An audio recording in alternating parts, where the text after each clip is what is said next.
I'm Tatum Klein, and this is The Defiant. This week's episode stars Mihailo, co-founder of Polygon. We get into the juicy details behind what went on with the zkEVM launch a few months back, Mihailo's thesis on Layer 3's, how Polygon secured brand deals with the NFL, Starbucks, and others, and what he's most excited about in 2023. But first, Mihailo shares what he's been focused on at Polygon. Currently, and since the very beginning, I mainly focused on the tech side of things. So I guess protocol design, tech strategy mainly. In addition to that, I guess some strategic decisions, special ops here and there, but mainly tech side of things. Amazing. And I saw one of your tweets from December, I think, of 2020. And it was when you announced that you were joining Matic, which rebranded to Polygon. Tell us a little bit about your journey kind of leading up to that decision and the founder story. Yeah, it has been quite an adventure since then. But yeah, I guess, long story short, I joined crypto in 2013. In 2017, full time, I got fascinated or infected by this idea of global network of value and human coordination. Once you see it, you can't unsee it, and you can't work on anything else. I studied computer science. I got naturally attracted to the infrastructure side of things. I realized that we need to kind of significantly, if not dramatically, improve the infrastructure in order to realize this grand vision that we have. And during that kind of exploration and hanging out with researchers, mainly at ETH Research Forum, which for those who don't know, that is kind of unofficially official Ethereum research forum, the idea of Polygon kind of crystallized along the way. And it was either I'm going to start it as a sole founder or I'm going to join forces with someone. And I'm generally a collaborative person. And I realized from the beginning, Polygon is a very ambitious idea. And yeah, I spoke with a couple of teams. One of them were the Matic guys. And from the first conversation, like we knew each other also from ETH Research, and this Ethereum scaling community was not that big at that time. And we met at some conferences and whatnot. And from the first conversation, things really started to click, kind of. So joining hands with someone and working is a very serious decision, obviously. But all these kind of important checkboxes from them being very interested, very proactive, great work ethics, treasury being managed really well. So all these important things really kind of looked great. And very soon after maybe 1 or 2 months of discussions, we said, okay, let's do this. Let's do this thing together. And yeah, the rest is history. It has now it's obvious that it was a very, very good decision. And it has been very excited. Infected sums it up pretty well, I think. And talk to us a little bit about how you joined as a founder. How did those conversations go? Like within the Graph ecosystem, I was invited to be a founder, but you just went right in there and said, I want to be a founder. Talk to us a little bit about that. It just was kind of organic. There's not too much to say. I guess I knew I wanted to do something. It was obvious that infrastructure has to be improved. The idea of Polygon as this kind of infinitely scalable layer on top of Ethereum made a lot of sense to me.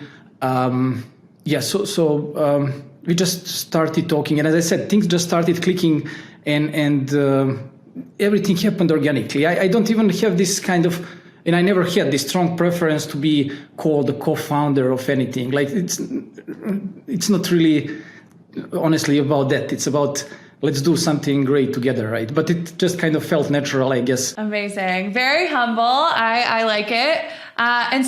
So for background, there's the Polygon blockchain today called Polygon POS. And it's an Ethereum sidechain, and it doesn't derive security from Ethereum, if I'm getting that correctly, like other layer 2s. Can you tell us a little bit about the Polygon POS chain, how it's working today, and the security properties? Yes, sure. So Polygon POS chain is a EVM compatible chain that operates alongside or in parallel with Ethereum. It indeed has its own validator set, hence the name Polygon POS chain. And we can go into kind of nitty-gritty details and argue that it indeed can derive security from Ethereum in some way, because these validators live on Ethereum, right? So they're implemented and the stake is there, and this staking contract is kind of upgradable. So in hypothetical case where they do something malicious, ideally through some governance process, you could upgrade that contract and slash them and whatnot. These are kind of lower level details that we can go into, but I guess we don't have the bandwidth. For all practical purposes, there is a separate validator set that secures the chain itself. So the security of the system is mainly derived from this economic security of stake. Currently, roughly, I believe, 40-ish, or let's say 36% of the total token supply is staked, and at current price levels, that gives the system the security of $3.6 billion. So that's kind of the ballpark figure that is securing the chain, and that has so far proven to be sufficient to secure the chain and the whole ecosystem.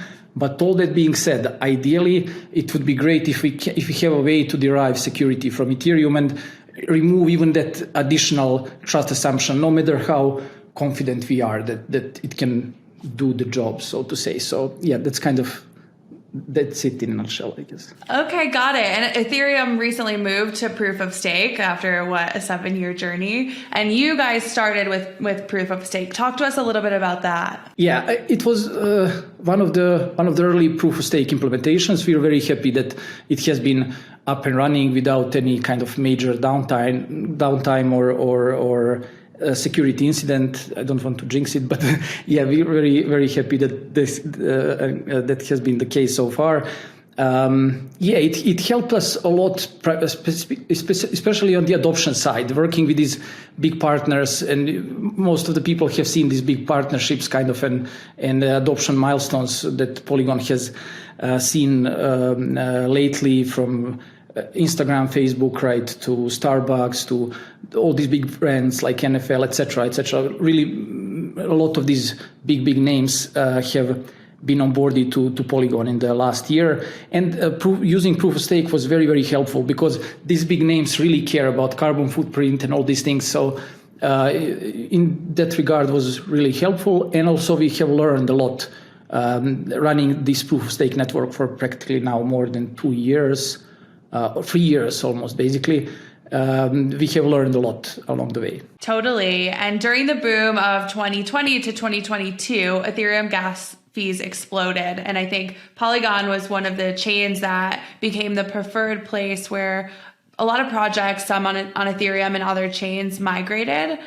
And could you talk to us a little bit about that? What do you think what was that? Why do you think that they chose Polygon? And talk to us a little bit about that explosion. Out of necessity, I would say. Yeah, so I think at that point, the DeFi summer was in full swing, right? And the price, transaction fees for some little bit more complex swaps were often $100+. So the fees were going wild, absolutely. And a lot of kind of regular users were simply priced out from using Ethereum, and the Ethereum community actually started looking for alternatives. Some of the alternatives were not that great, some sort of semi-centralized or centralized alternative layer ones and whatnot. And Polygon, I believe, was almost the only technology that we knew it was not ideal, we knew it was not the end game, but we had it today. It was fully EVM compatible. It was really easy to kind of redeploy to Polygon.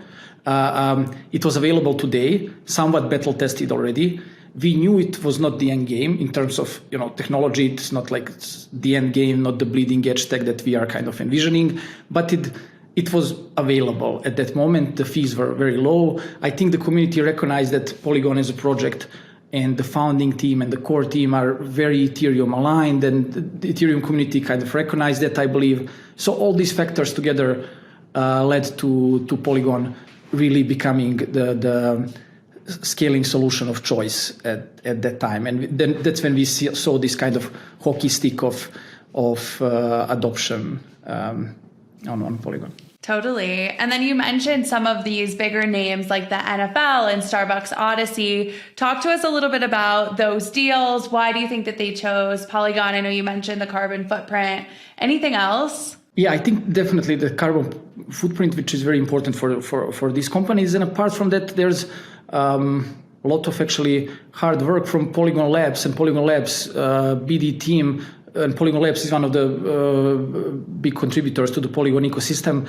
And they have done a lot of our outreach, a lot of passionate work when it comes to connecting with these companies, educating them about potential, about possibilities of Web3.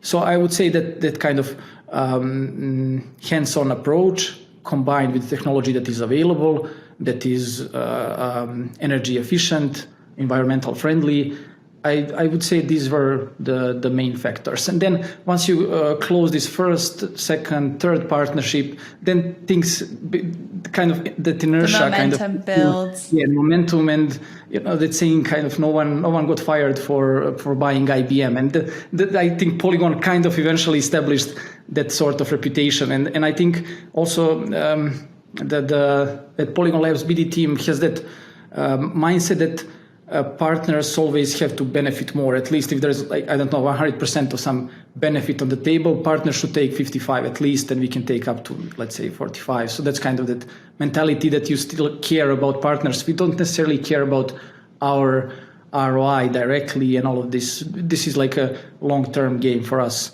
So I guess a combination of all these factors led to earning trust of all these big names. Amazing. And do you think the NFT boom had anything to do with that? Because it felt like NFTs kind of went mainstream. So do you think that fed into some of these larger brand deals? 100%, because that's kind of the main use case. This is kind of the next NFTs usher this new wave of adoption. And it's like strictly a financial use case by default. And then the Web3 became dramatically more interesting to, for example, social networks like Meta, and explore ways for their content creators to monetize their work, etc. So definitely 100% NFTs significantly contributed. For example, Starbucks is using Polygon for their loyalty program, and NFTs are the way to go. Obviously, the way to go. It's not like they were not interested in DeFi necessarily being Starbucks, right? So yeah, you're 100% right. Totally, that makes sense. Yeah, I noticed a trend of people not calling it NFTs and calling it digital assets. So the rebrand there is interesting. Let's talk a little bit about the Polygon EVM that you just launched, which is super exciting. It's a scaling technology. Can you tell us a little bit about Polygon zkEVM? Yeah, Polygon zkEVM has been on the mainnet for a month and a half now, roughly.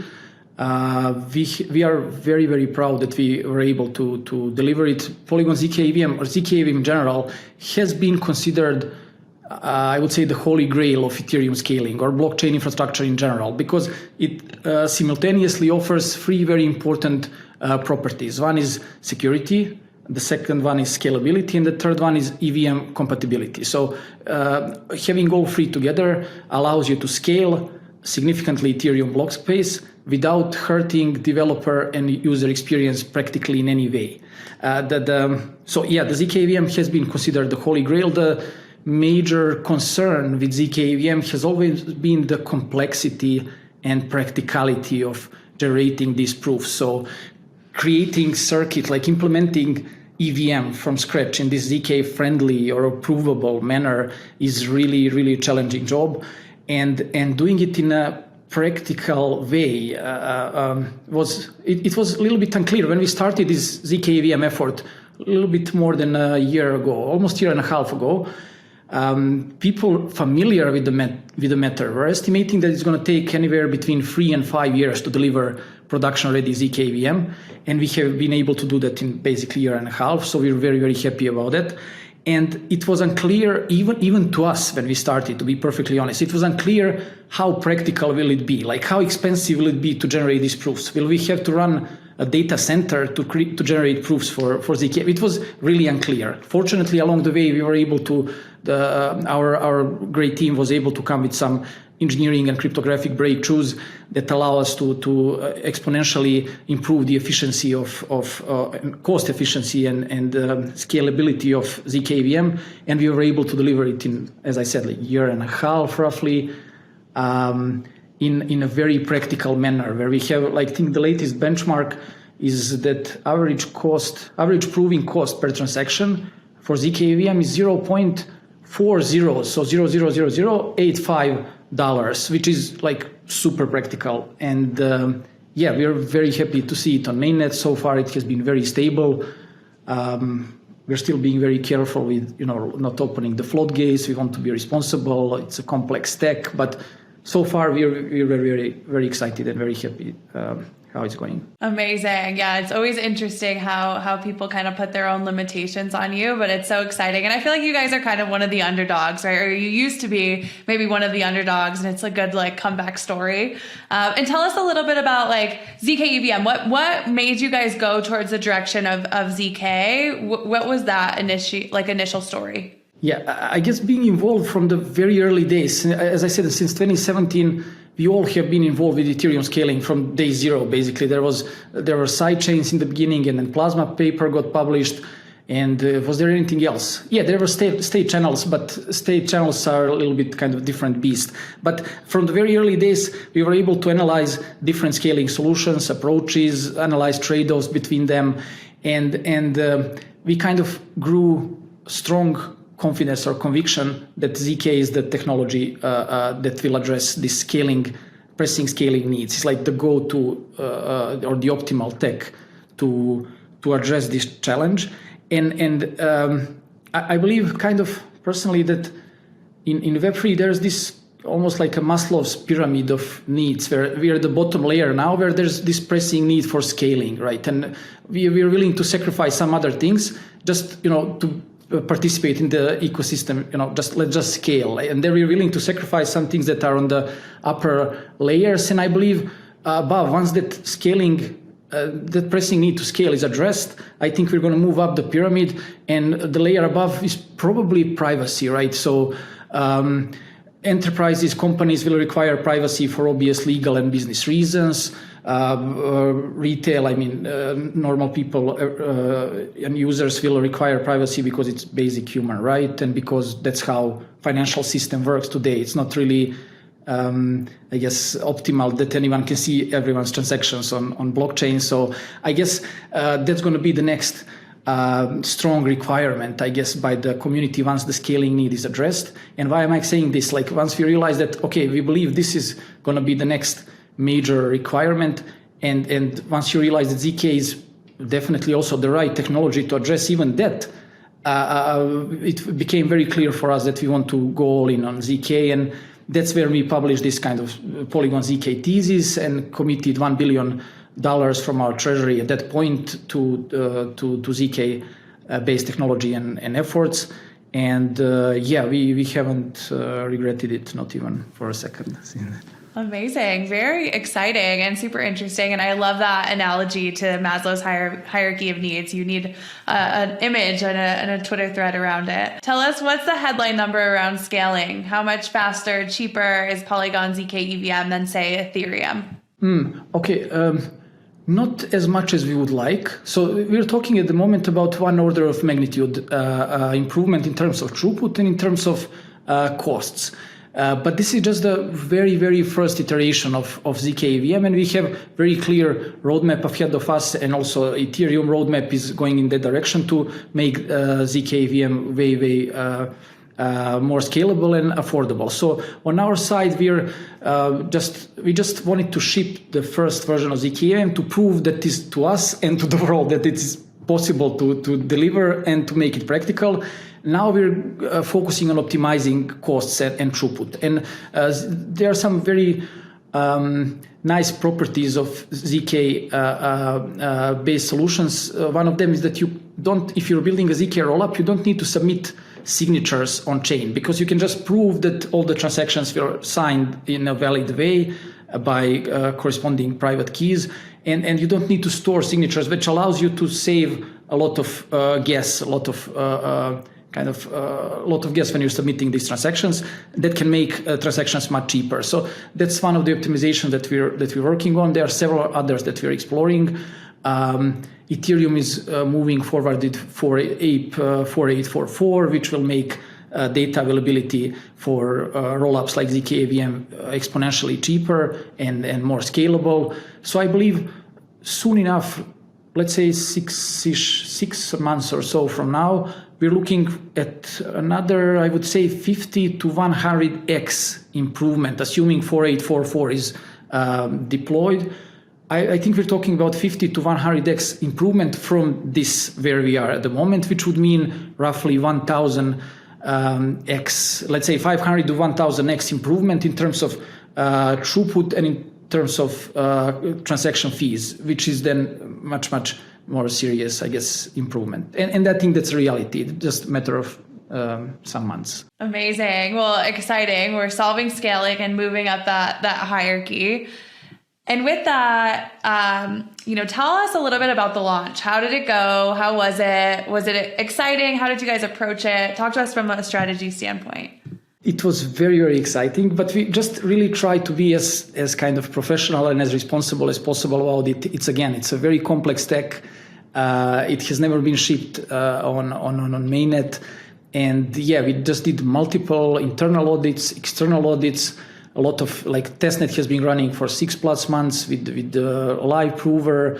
So just really, we were mainly focused on security. But the launch event itself was really great, really emotional. Vitalik joined us and did the first transaction and all of that. So it was really cool. And the most importantly, the network has been very stable since day one. We have not seen any incidents, any downtime so far, and we're just really trying to stay focused on further improving it, strengthening the network, maturing the code, squashing bugs, etc. So yeah, not too much time. There was a little bit of kind of emotions. Definitely, we're very happy that we were able to deliver it, but we're still heads down. Focused on further improving it, and it's just a milestone for us, a very important milestone, but it's just a milestone, and we are just really still focused on improving it and keeping it secure. Amazing, yeah, just the beginning. And which projects are on zkEVM today? There's I don't have the exact latest number, but this should be a correct ballpark figure. It should be around 10,000 applications or smart contracts deployed at this point on zkEVM. That's a ballpark figure, but it's definitely correct. So yeah, there's huge level of interest. It's just a matter of again being responsible. We're not opening the floodgates. There's a lot of partners who are interested to deploy. Infrastructure partners. Graph has been with us since day one, and we are very happy and grateful for that. There are all these others that are coming, like Etherscan is now there, oracles are coming. So this kind of infrastructure takes a little bit of time to be established, and we are kind of not, Polygon Labs is not rushing it. We're really trying not to open the floodgates immediately and have, I don't know, millions of users and gazillions of capital there. We would like ideally for it to happen gradually. So that's what we are kind of trying to do. But there's a lot of interest, really.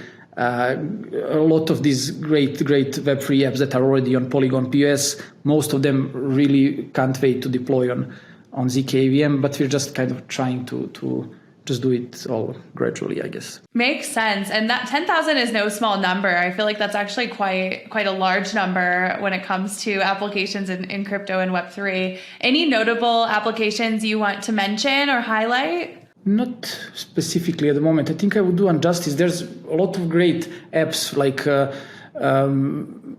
I think maybe I just wouldn't at this point. Maybe I just wouldn't mention anyone. Not doing justice. Like some of them really deployed literally on day one. Several DeFi protocols that deployed literally on day one, and we're very happy to see that.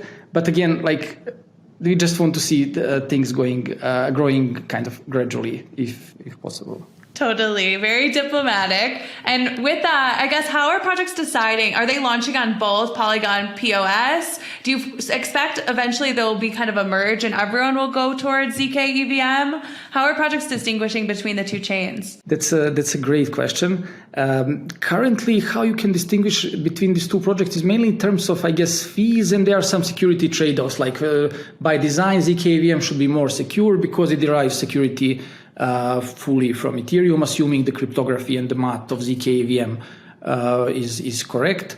there are no additional trust assumptions. So you're basically deriving fully security from Ethereum, whereas, as we said, in Polygon POS chain, there's this additional validator set that secures it.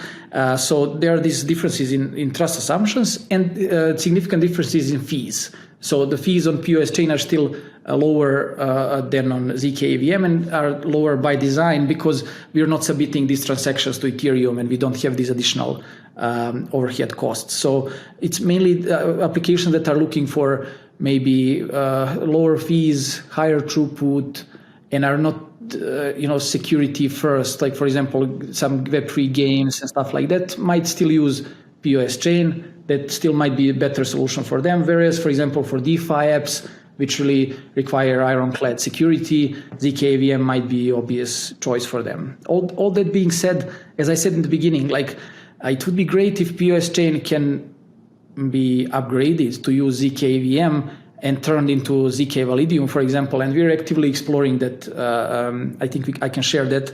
And we cannot commit to anything officially at this point, but we're actively exploring that, and that would be a great then kind of product offering. If you were to have one zkEVM Validium and one zkEVM rollup, that would be very cool, but that's still under exploration. Exciting. And with ZK rollups like Polygon zkEVM, it requires a sequencer and a prover. Can you talk a little bit about those two things for the listeners and talk to us a little bit about the plans to decentralize over time? Yeah, sure. So as you said, you need every ZK rollup requires a sequencer and a prover. They are hypothetically two different roles or entities, but they can be a single entity as well. We are starting, like, to the best of my knowledge, every big rollup project, we're starting with the centralized sequencer and centralized prover. So the intent with this first release was to, again, prove viability and practicality of zkEVM. And now moving forward, one of our focuses is definitely decentralizing both the prover and the sequencer. And we already have kind of a blueprint where you will have sort of kind of something similar relatively to POS chain, where you have some decentralized set of sequencers that can even reach local consensus and have single slot local finality that any application or any user can acknowledge, or they can wait for the strong finality when the proof actually gets generated and submitted to Ethereum. And that's how you're generally thinking about it. And decentralizing sequencer and the prover is generally mainly about ensuring liveness and removing some sort of censorship threats that are there definitely with centralized sequencers. So centralized sequencer can arbitrarily censor transactions. They can do unlimited kind of MEV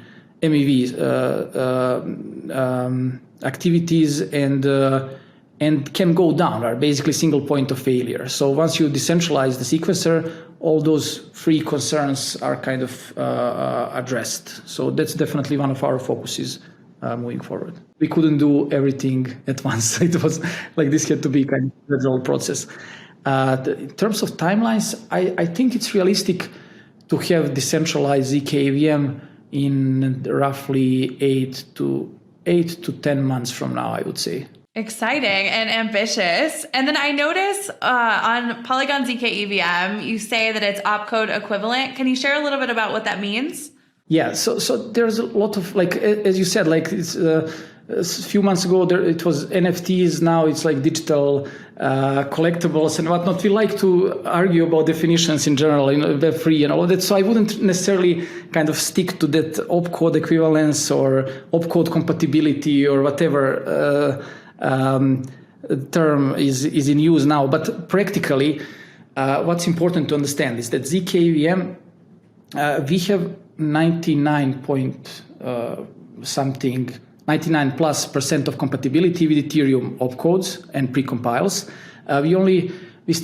We are still to implement 3 precompiles, pairings Blake 2 and SHA 256. Once we implement that, we will be full-blown type 2 zkEVM, which means that there is no practical effect on developer and user experience. So users are using all the existing Ethereum tools like MetaMask. You use the network in absolutely the same way. Ether is used for gas fees. You literally use the network in exactly the same way like you use Ethereum. It's just that you pay lower fees and confirmation time is faster. And developers as well. Like there's zero need to modify contracts, to do any sort of re-audits. Developers use the same tools like Remix, like Foundry, like everything is absolutely, developer experience is completely the same. And there is no application that has to be modified or re-audited or anything like that. So that's kind of the important part. The difference is there is, in addition to type 2, there is type 1 zkEVM, which closely follows also the Ethereum kind of client architecture, like specifically the hashing function and the state tree, the state data structure. But that only makes a difference if you want to prove Ethereum chain itself. If you're proving layer 2 solution, the type 1 is just by design roughly order of magnitude more expensive and slower. So type 2 zkEVM is probably the optimal way to build zkEVMs, zkEVM layer 2s basically. So hope that makes sense. Yeah, you answered my question without me really needing to ask it. And double clicking into the developer experience, can the developers reuse their Ethereum mainnet code on zkEVM? Absolutely. We haven't encountered so far any application that hasn't been able to just simply redeploy, just using Remix or anything. Like it's literally the same process, same contracts. You just redeploy them and they work. We haven't seen, but potentially they are like, as I said, we still don't have these free precompiles pairings. For example, if you would want to build some sort of layer free on top of zkEVM, you would probably need pairings. Likely you would need pairings. So that you cannot build today on zkEVM, for example, but no one even tried it so far. So generally we haven't seen anyone who tried to deploy but couldn't. But soon enough, very soon, in a matter of 1 or 2 months, we will have also these remaining free opcodes. So then we will be full-blown type 2. Got it. And what's your thesis on the layer 3's? I think maybe we're kind of running ahead of ourselves a little bit, to be honest, with layer 3's and layer 4's or 16's. I think if designed properly, and if you're using zk technology, Ethereum can support, I don't want to say unlimited number of layer 2's, but you can effectively and very easily aggregate, let's assume we have 100 or 1,000 layer 2's on top of Ethereum. You can, in a very, very simple way, and they are submitting zk proofs, generating periodically zk proofs, let's say every 10 minutes or every 5 minutes. You can just do one step of recursion and aggregate all these proofs into a single proof and prove all of those 100 or 1,000 chains on Ethereum with a single proof. So, I think it's fair to question the necessity for layer 3's in such an ecosystem. But I wouldn't, I wouldn't be making any kind of strong conclusions here or statements, but I think we might really have been able to scale to significantly with layer 2's only. This year really feels like it's the year of ZK. Tell us a little bit about how zkEVM compares to some of the other ZK rollups like zkSync and Scroll. Yeah, sure. So mandatory disclaimer, we are strongly aligned with the Ethereum community. We support all meaningful scaling efforts. The strength of Ethereum is this kind of, huge number of talented teams that are working on improving every part of the Ethereum infrastructure. That being said, so Scroll is working on type 1, and they are, I would say, relatively far from the mainnet. We're on mainnet today, and it's like I mentioned previously, type 1 and some differences between type 1 and type 2. So that's, I guess, the major difference between Scroll and Polygon zkEVM. So we're type 2, they are type 1, and we're on mainnet today, and they will definitely need some more time to get there. When it comes to zkSync is what is called type-free zkEVM, and which means that they don't really have a zkEVM. They have some custom zkVM, which is not really zkEVM. It is their custom zk virtual machine, and then they use existing Solidity code, existing applications or contracts written in Solidity, and transpile them to their that virtual machine assembly of the native code or native language of their custom virtual machine. That approach, I would say, made quite a lot of sense back in the days when we started working on zkEVM, because as I said, it wasn't really clear, how much time it will take to build proper zkEVM. Will it be practical? So that approach used to make, I would say, a lot of sense. We were considering it back in the days, but I would say that now, once it's obvious that zkEVM is here, we are able to deliver it, this type 2, and it's practical. I don't think this transpiling approach makes too much sense at the moment, because it has certain challenges, like it's hard to get to full compatibility with Ethereum. It's breaking often compatibility with tools, with end user interfaces and stuff like that. So I don't think it makes too much sense now at this point. So I guess those would be main differences from my viewpoint, at least, of course. Got it. And tell us a little bit about the team behind Polygon zkEVM. Yeah, so the team is something that really makes me excited about every new day working at Polygon, because we're very fortunate that after we published this Polygon zk thesis and then this commitment of ours, we were able to join hands with 3 very talented teams, very talented projects. One is Polygon Hermes, spearheaded by Jordi Bailina, who's the legend of the Ethereum community, and they built, I think, the first or one of the first zk rollups before joining us. It was called Hermes. The second team is Polygon Zero x Mir protocol. Mir protocol was innovative performance zk layer 1. They joined our hands. Their expertise is, they have very, very strong, very deep expertise when it comes to performance provers, and we're very happy to work with them. They are the ones who came up with these major breakthroughs that we use in Polygon zkEVM today.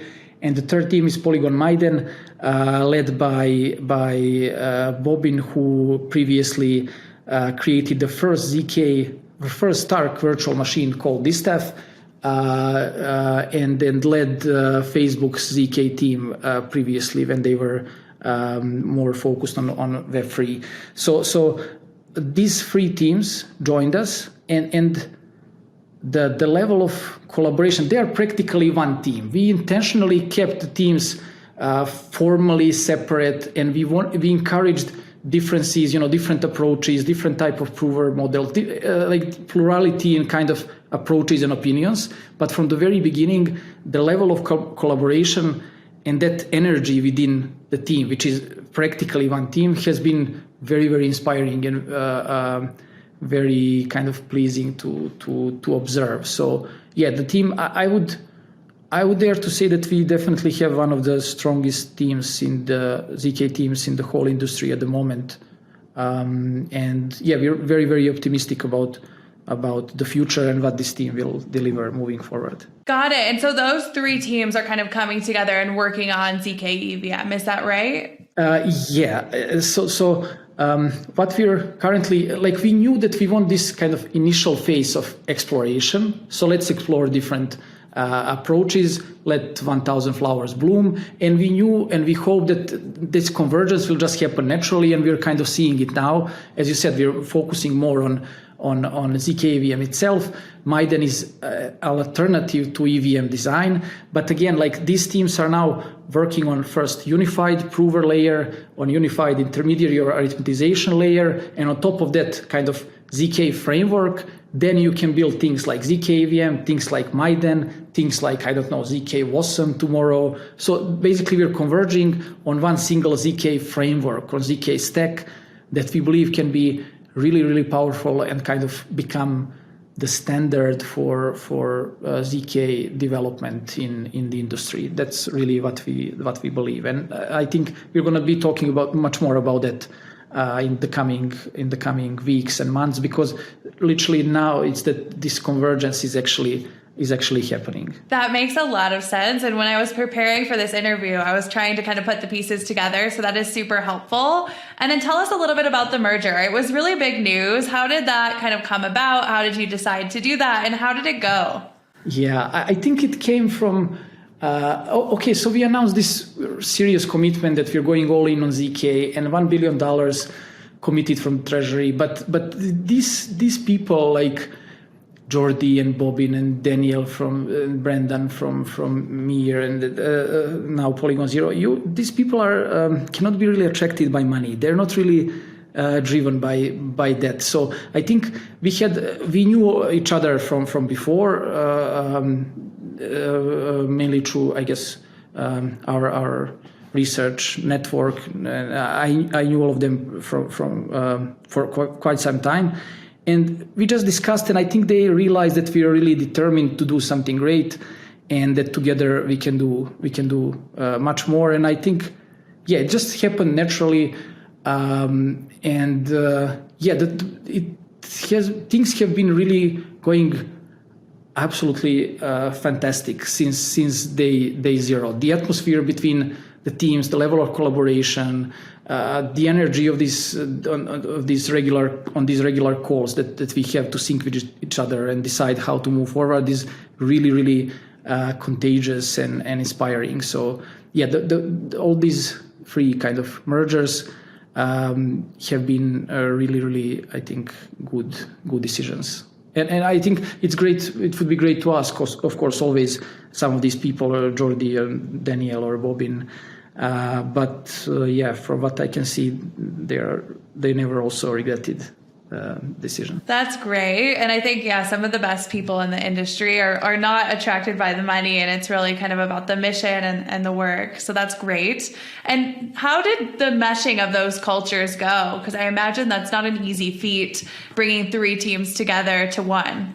It's just part of this wider crazy process of culture meshing and establishing that's happening in Polygon. So Polygon initially was a lot of employees were from India initially. Now in the meantime, we have really a lot of employees from the US and really across the whole world. So there's like 400 plus people working pretty much full time on Polygon.